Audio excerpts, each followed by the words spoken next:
Hi, everyone, and welcome back to Brian's Horror Corner, and welcome to this horror franchise movie review video as part of my Insidious Franchise Series for the month of June here, where I take a look at the first four Insidious films in preparation for the fifth one that's coming out shortly into July. I think around July 8th, if I'm not mistaken.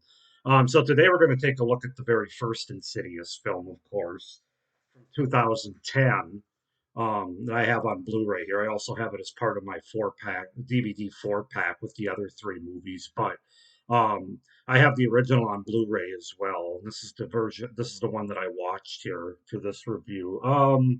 Yeah, it's a good release. It's got some good special features on it.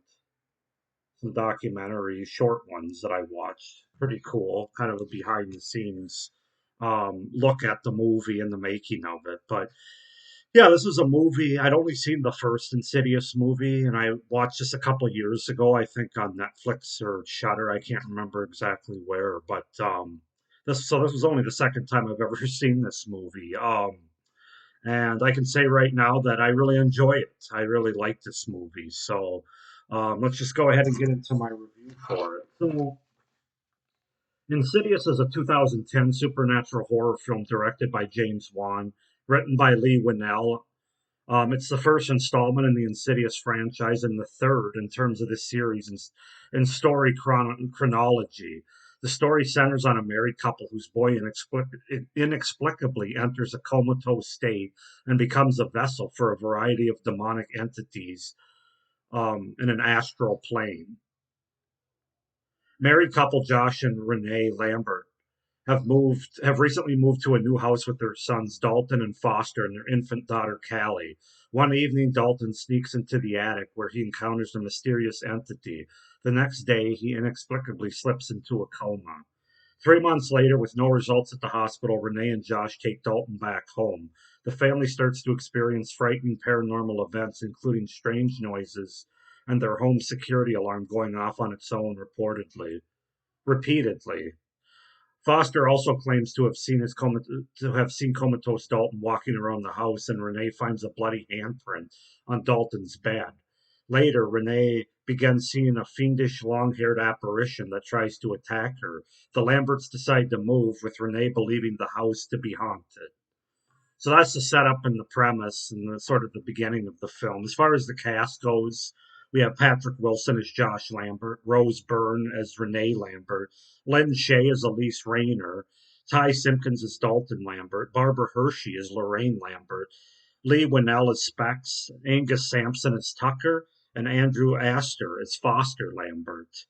So yeah, that's the setup, the premise, and the cast for the first original Insidious movie from 2010. As I said, I really enjoyed this movie. James Wan and Lee Winnell are really good at horror, both writing and directing, in my opinion. And this is definitely one of James Wan's best movies, and that's saying something because he did The Conjuring and he's done some other movies, some of which I've seen and some which I haven't seen yet. He's been involved, of course, in some other movies as well. So, yeah, I have a lot of pros, things I really like about this movie. So let's just go ahead and get into it.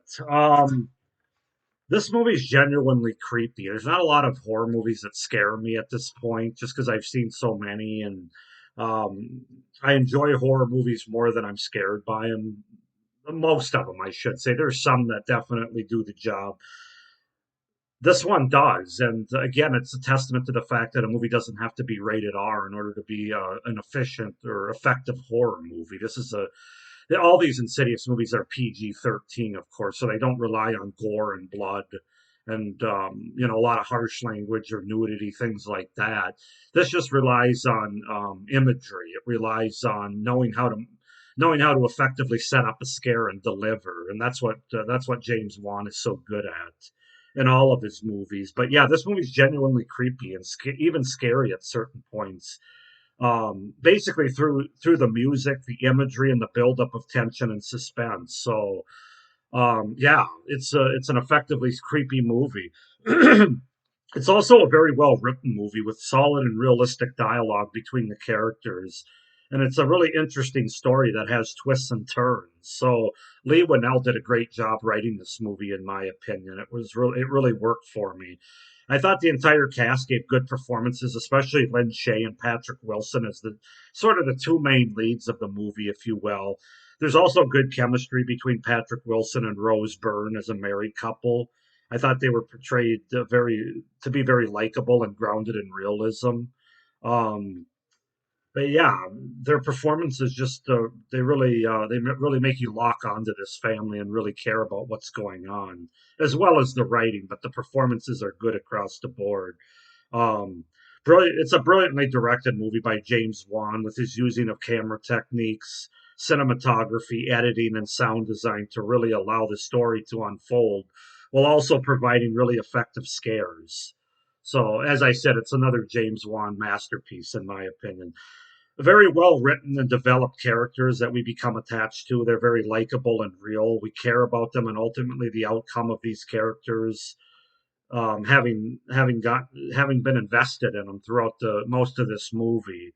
Again, James Winnell with his writing, or I'm sorry, Lee Winnell with his writing, and James Wan with his directing, really make these characters, as well as the performances, as I mentioned, really come to life in a very realistic and grounded kind of way, which only makes it scarier. I really liked how the story starts out as one sort of horror subgenre, and then it ends up going into another horror subgenre that you're not really expecting. Um, all the while using a new and interesting aspect of astral projection. Um, while going into that second horror subgenre, it made for a really unique story and a really engaging watch of a movie. Really, for me, it wasn't the same old horror subgenre movies that we'd seen before. Talking about those two specific genres, but it adds its own twist and its own unique version of them. And I really like that. I was really impressed with the overall cinematography and look of this movie. Fantastic look that adds to the overall atmosphere of the movie and the overall scares that the movie delivers. That was really solid. I love the score and the musical sound cues and sound production that was used in this movie. Very effective, being a really eerie score that was almost another character in the movie, I thought. And yeah, they really do so much with the sound and the music in this movie that it really helps make the film come to life and helps it make it much scarier than it would otherwise be.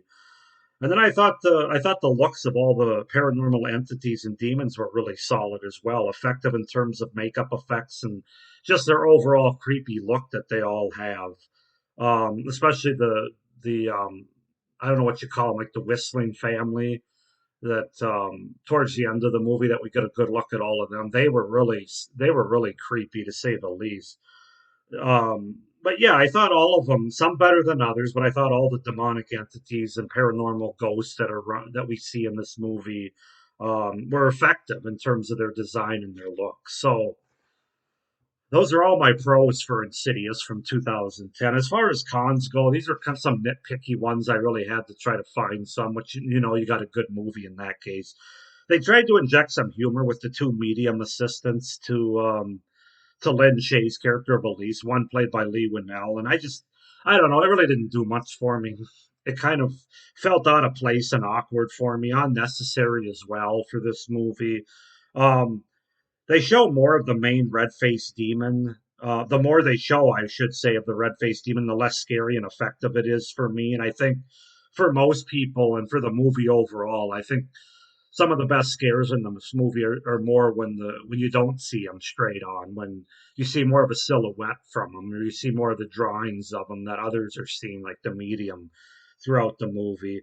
And then I will say, and other people have mentioned this in other reviews that I've watched this movie, the third act of this movie is not quite as strong for some people as the first couple acts. Now, it was for me, I can say. Though I can see where people are coming from because it does sort of, the tone kind of changes halfway through the movie, basically about the time that they change houses. Um, if you've seen the movie, you know. But for some people, the first couple acts are going to be stronger than the third act, as the third act has some more sort of cheap, cliche, predictable things that happen. including like the very end of the movie, right before the ending credits. Again, I enjoyed all that stuff. It didn't fall off the table for me. I actually even liked the ending, and of course, they're setting up a sequel with it. I get all that, but yeah, for some people, it's going to be less scary, less of a scary characters being in the shadows, as well.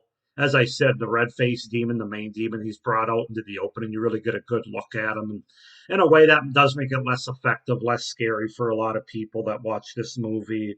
Um, as I said, many people have mentioned this, so I just want to bring it up to some of you that because the movie does start out really strongly. We get about 15, 20 minutes of just meeting this family, and the character development and everything is really effective. And then we get into more of the scares. This movie does have some jump scares, but I don't mind the jump scares in this movie because they're effective jump scares they deliver. They're not cheap. They're not false.